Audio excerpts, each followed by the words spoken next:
So hello everyone, মই প্ৰাচুৰ্য সকলোকে স্বাগতম জনাইছো ইউনিভাৰ্চিটি গাইড ইউটিউব চেনেললৈ। আজি মোৰ লগত আছে ইংলিছ ডিপাৰ্টমেণ্টৰ লীনা। তো লীনা 2024ত গুৱাহাটী ইউনিভাৰ্চিটি এন্ট্ৰেন্স দি ইউনিভাৰ্চিটিত সিট পাব সক্ষম হৈছিলে। সো আজি আমি লীনাৰ লগত কথা পাতিম যে কেনেকৈ লীনাই প্ৰিপাৰেচন কৰিছিলে বা কি ধৰণে কৰিছিলে, ইটছ এণ্ড এভৰিথিং আমি ডিছকাছ কৰিম ইংলিছ ডিপাৰ্টমেণ্টৰ বিষয়ে। সো ফাৰ্ষ্ট অফ অল লীনাক স্বাগতম জনাইছো। আৰু এতিয়া তোমাৰ যদি চাও তুমি ব্যাকগ্ৰাউণ্ড মানে কলেজ কৰবা আছিলা তোমাৰ এতিয়া? মই বিশ্বনাথ কলেজৰ আছিলো। ওকে, মানে তোমাৰ লাষ্ট টাইমে ডিগ্ৰী শেষ হৈছে? হয় লাষ্ট টাইম। ওকে।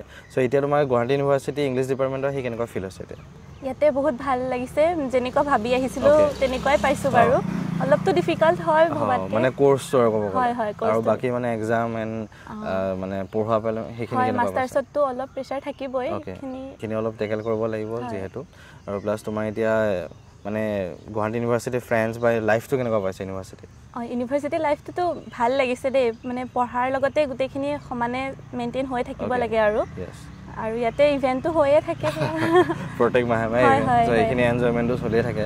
তো সেইটো বস্তু ইউনিভাৰ্চিটিত আহিলে তোমালোকে সেই বস্তুটো এটা পাবা। আৰু যিমান চেষ্টা কৰিবা তোমালোকে যে ইউনিভাৰ্চিটি এখনত আহিবলৈ তোমালোকে কলেজত মাষ্টাৰ্ছ কৰাটো ঠিক আছে, it's okay perfect, but university সদায় ইউনিভাৰ্চিটি তোমালোকৰ লাৰ্জ কেম্পাছ বা ইভেণ্ট এনজয়মেণ্ট এইখিনি চব থাকিব। তো এতিয়া তোমাৰ প্ৰিপাৰেশ্যনত যদি আহোঁ, তুমি কিমান দিন বা কিমান মাহ কেনেকৈ প্ৰিপেয়াৰ কৰিছিলা তুমি এতিয়া? হয়, মই মাৰ্চ এপ্ৰিল তেনেকুৱা মানৰ পৰাই প্ৰিপেৰেশ্যন ষ্টাৰ্ট কৰিছিলোঁ। প্ৰথমতে আইডিয়া নাছিলে ইমান কি কৰিম, কমপ্লিটলি ব্লেংক আছিলোঁ। তাৰপিছতে মই অংকুৰ ছাৰৰ ক্লাছ ল'লোঁ, তাৰপিছত সেইটোৱে বহুত হেল্প কৰিলে।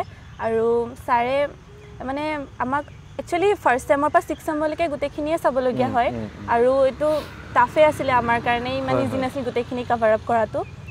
অংকুৰ ছাৰে সেই পাঠটো দেখুৱাই দিলে আৰু এতিয়া সেইখিনিয়ে হেল্প কৰিলে বহুত। ওকে, সো এতিয়া তুমি এক্সামৰ আগত আমাৰ নোটছ বনোৱা এটা ইম্পৰ্টেণ্ট ফেক্টৰ, তো তুমি নোটছ বনাইছিলা নে কেনেকৈ কৰিছিলা? হয়, নোটছ বনাইছিলোঁ, আৰু মোৰ কলেজৰ তেতিয়াৰো নোটছখিনি আছিল, প্লাছ অংকুৰ ছাৰে যোনখিনি প্ৰভাইড কৰিছিলে সেইখিনি বহুত হেল্পফুল হৈছিল। ছাৰে নিজৰ নোটছ দিছিলে আৰু সেয়াই সেইখিনি হেল্পফুল। ওকে, সো তুমি এতিয়া মানে MCQ প্ৰেক্টিছ বা প্ৰিভিয়াছ ইয়াৰ কুৱেশ্যন প্ৰেক্টিছ সেইখিনি কেনেকৈ কৰিছিলা তুমি? MCQৰ কাৰণে মই আৰ গুপ্তাছখন লৈছিলোঁ, যোনখন CUETৰ গাইডখন সেইখন লৈছিলোঁ, আৰু অংকুৰ ছাৰে এখন মানে ৰেকমেণ্ড কৰিছিলে, সেইখন N objective history of English literature বুলি আছিলে, সেইখন মই ফ'ল' কৰিছিলোঁ। মানে সেইখিনি গোটেই MCQ বিলাক চাইছিলোঁ? হয় চাইছিলোঁ। সেইখিনি মানে কুৱেশ্যন আহিছিলে নে বাৰু? কমন পৰিছিলে, জিঅ'ত বহুত কমন পৰিছিলে তাতে, আৰু জিঅ'ৰ মানে কি হয় নিজৰ চিলেবাছৰ পৰাই বহুতখিনি কমন পৰি যায়। আৰু মানে বহুত কিবা এটা বুলি ভাবিব নালাগে আৰু জিঅ'ৰ এণ্ট্ৰেঞ্চটো সেই চিলেবাছৰ পৰাই আহে, যি আহে। চনেটৰ পৰা বহুত কুৱেশ্যনছ আহিছিলে আৰু জন ডানৰ পৰা। আৰু মই মানে লিটাৰী ক্ৰিটিচিজমটো বহুত বেছি টাইম দি দিছিলোঁ, কিন্তু পিছত মানে ইয়াতে আহি যেতিয়া এণ্ট্ৰেঞ্চত বহিছোঁ এক্সামত ইমানখিনি অহা নাছিলে ক্ৰিটিচিজমৰ পৰা। তোমাৰ হিচাপত ক'ৰ পৰা বেছিকৈ আহা তুমি দেখিছিলা? ইয়াতে কি হয়, যোনখিনি নভেলছ আমি পাইছিলোঁ চিলেবাছত সেইখিনিৰ পৰা আহে বহুতখিনি, আৰু মানে কেৰেক্টাৰবিলাক চাব লাগে, নাম আৰু ৰাইটাৰ্ছ সেইবিলাকৰ পৰাই আহে। অ'কে, সো তুমি এতিয়া সেই দুখন কিতাপে তোমাক যিহেতু হেল্প কৰিছিলে, আৰু এতিয়া সেইখিনি তোমালোকে চাব পাৰিবা সেই দুখন কিতাপ তোমালোকে অলপমান। আৰু এনেকুৱা নহয় যে তোমালোকে ইয়াৰ পৰাই চব কমন আহিব, অলপ মানে আইডিয়া এটা পোৱা যাব MCQ তোমালোকে কেনেকৈ এটেম্প কৰিব লাগে। আৰু এক্সামত তুমি এটেম্পখিনি কেনেকৈ কৰিছিলা? জিঅ'ৰ কাৰণে মানে মই এটাই ক'ম, ইয়াতে এক্সপেক্ট দ্য আনএক্সপেক্টেড। ইয়াত ধৰিব নোৱাৰি, বহুত টাফ কুৱেশ্যন চাই আহিছিলোঁ, বাট বহুত চিলি কুৱেশ্যন আহি যায় ইয়াতে। সেইটো কাৰণে মই প্ৰথম নিজে যোনখিনি জানো সেইখিনি কৰি লৈছিলোঁ। ভয় এটা লাগি আছিলে, পিছত এটা কথা ছাজেষ্ট কৰিছিলে অংকুৰ ছাৰে যে এলিমিনেশ্যন মেথডটো এপ্লাই কৰিবা বুলি তোমালোকে। মোষ্ট ইম্পৰ্টেণ্ট হয়, সেইটো কেনেকৈ এপ্লাই কৰিছিলা তুমি? সেইটো এনেকৈ চাইছিলোঁ যে এই তিনিটা নহয়, গতিকে ফ'ৰ্থটোৱে হ'ব, তেনেকুৱাকৈ এটা এটাকৈ। মানে তোমাৰ এলিমিনেশ্যন মেথড ইজ ইম্পৰ্টেণ্ট? হয়, মানে চাৰিটা অপশ্যন থাকিব, তাৰে এইটো নহয়, 2 নম্বৰটো নহয়, 3 নম্বৰটো নহয়, গতিকে 4 নম্বৰটো হ'ব পাৰে। তেনেকৈ মানে প্ৰথম চিয়'ৰকেইটা কৰি লোৱাৰ পাছতহে সেইটো ফ'ল' কৰিব লাগে তেতিয়া। আৰু এইটোৰ প্ৰতিও লক্ষ্য ৰাখিব লাগে যে নিগেটিভ মাৰ্কিঙো আছে, গতিকে য'ত ত'ত মাৰি দিলেতো নহ'ব, আৰু সেইটো তোমালোকে অলপ কেয়াৰফুল হ'বা। আৰু মানে বেছি টোক্কা মাৰিলেও সেইফালে নিগেটিভত গুচি যাবগৈ, এতিয়া ক'ব ভয় আছে।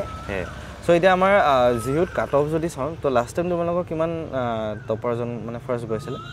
72 গৈছিলে তেনেকৈ ন? আৰু এইফালে আমি জেনেৰেলৰ কাৰণে যদি চাওঁ মানে 21টা সিট যেহেতু তুমি কলা যেনেকৈ আছে তোমাৰ আনৰিজাৰ্ভ কেটেগৰী, বাকিখিনি ৰিজাৰ্ভ কেটেগৰীত আছে? বাকিখিনি ৰিজাৰ্ভ। ওকে, তো সেইখিনিত তোমাৰ লোৱেষ্ট কিমান মান আহিছিলে?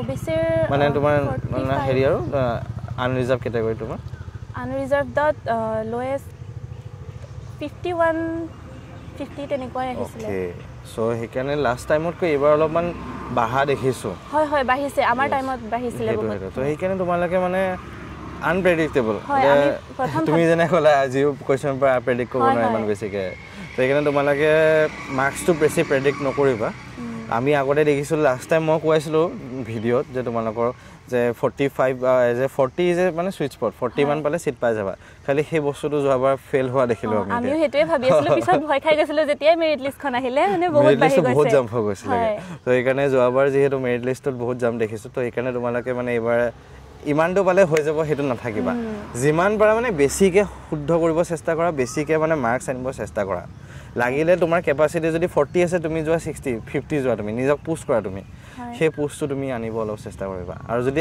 আদাৰ ইউনিভাৰ্চিটি বা তুমি চাইছা তেতিয়াহ'লে আৰু বেছি মাৰ্কছ লাগিব তোমাৰ এতিয়া হয় আদাৰ ইউনিভাৰ্চিটিৰ বহুত বেছি আহিছিল জিউ এফিলিয়েটত মানে সো তোমাৰ 30% আদাৰ ইউনিভাৰ্চিটিৰ কাৰণে থাকে আৰু 70% জিউ ষ্টুডেণ্টৰ কাৰণে থাকে সো আদাৰ ইউনিভাৰ্চিটি সকলৰ কাৰণে অলপ বেছিকৈ লাগিব যিহেতু তুমি মানে টোটেলি আদাৰ ইউনিভাৰ্চিটিখিনিও জিউ চিলেবাছটোৰ বিষয়ে নাজানা তোমালোকে সো কিন্তু টোটেলি চিলেবাছটো ভালকৈ চোৱা থৰলি বস্তুখিনি চোৱা 3 মাহ হাতত সময় আছে যিহেতু এটা বস্তু পইণ্ট আউট কৰা নোটছ বনোৱা এক্সামৰ আগত ভালকৈ প্ৰিপেয়াৰ ভালকৈ বস্তুখিনি চাব পৰাকৈ সো এইখিনি কৰিলে তোমালোকৰ টেনশ্যন বেছি নাই আৰু ইমান টেনশ্যন ল'ব নালাগে চিল কৰিবলৈ পঢ়িলে হ'ল এনজয় কৰি পঢ়িলে হ'ল এনজয় কৰিলে হ'ল কাৰণ এতিয়া টাইম আছে এতিয়া ভালকৈ টাইমটো ইউটিলাইজ কৰিলে পিছত ৰিগ্ৰেট থাকি নাযায় আৰু সেইটো বস্তু আৰু যদি মোৰ সেইটো ৰিকমেণ্ডেশ্যন যদি মেইন ইউনিভাৰ্চিটি নোপোৱা লাগিলে 1 বছৰ ড্ৰপ লৈ লোৱা তাৰপিছত নেক্সট ইয়েৰ তুমি আহা মেইন ইউনিভাৰ্চিটিত কাৰণ এই 2 ইয়াৰ্ছৰ যিটো লাইফ বা তোমাৰ এইখিনি কানেকশ্যন এই চিনাকি বা ইয়াত যিখিনি চেমিনাৰ তোমালোকৰ বহুত চেমিনাৰ হৈ থাকে প্ৰত্যেক মাহে বা 2-3টা মান দেখিয়ে থাকোঁ